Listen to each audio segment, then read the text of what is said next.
श्रीराम समर्थ. सद्गुरू श्री ब्रह्मचैतन्य गोंदवलेकर महाराज यांचे प्रवचन 6 डिसेंबर. निरासक्ती आणि शरणागती. एखाद्याची सुरी असली, तिची लाकडी मूठ बदलून लोखंडाची केली, दुसऱ्याने चांदीची केली, कुणी सोन्याची केली, पण मारल्यानंतर परिणाम एकच.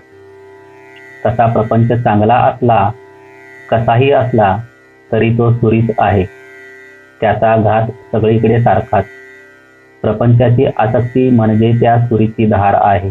म्हणून आपला धंदा नोकरी सगळे उत्तम करावे, त्यात मागे पुढे पाहू नये. पण त्यासाठी मी आहे असे नाही समजू कधी.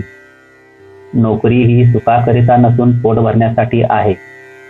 अशा वृत्तीने जो ती करील त्याला तिची आसक्ती आणि अभिमान राहणार नाही.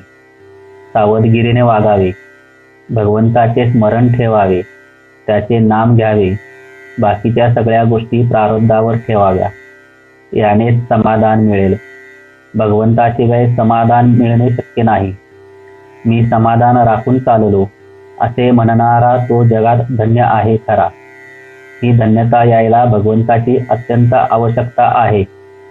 रामाच्या इच्छेने सर्व चालले आहे, राम करता आहे, ही भावना ठेवून आपण प्रपंच करूया. प्रयत्न आटोकाट करावा, पण फळ देणारा भगवंत आहे, ही भावना ठेवून समाधान टिकवावे. भगवंताची प्राप्ती व्हायला दुसरे काही नको, शरणागती पाहिजे. मी उपाधिरहित बनणे ही शरणागती आहे. माझेपणाची जी उपाधी आहे ती नाहीशी करायची असेल तर साधन तसेच पाहिजे. इतके उपाधिरहित साधन नामाशिवाय दुसरे कोणतेही नाही. ते साधन तुम्ही करा. भगवंताच्या नामाचे प्रेम यायचे असेल तर अंतःकरण शुद्ध पाहिजे. अंतःकरण द्वेषाने, मत्सराने, अभिमानाने भरलेले असू नये. एकमेकांवर प्रेम करा. घरातून सुरुवात करा. मुलगा आपल्याला सुख देतं म्हणून नाही, पण माझे कर्तव्य म्हणून मी त्याच्यावर प्रेम करीन. निस्वार्थीपणाने प्रेम करणे हाच परमार्थ आहे खरा.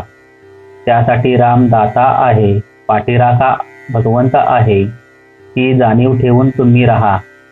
ही जाणीव निर्माण करण्याकरिता भगवंताच्या नामाची खरी गरज आहे. मनाची शांती मिळवायला हाच मार्ग आहे.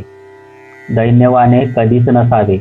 अगदी राजाचे वैभव तुम्ही भोगा, पण त्या वैभवाने मी सुखी आहे असे न म्हणता मी रामाचा आहे म्हणून सुखी आहे, ही भावना ठेवून वागा.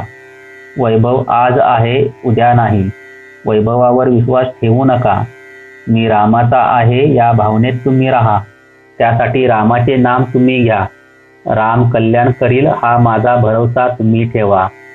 जय जय रघुवीर समर्थ. आजचे बोधवचन. सुख कशात आहे? सुख हे समजुतीमध्ये आहे आणि भगवंताचे होणे ही समजूत तेवढीच खरी आहे. श्रीराम समर्थ.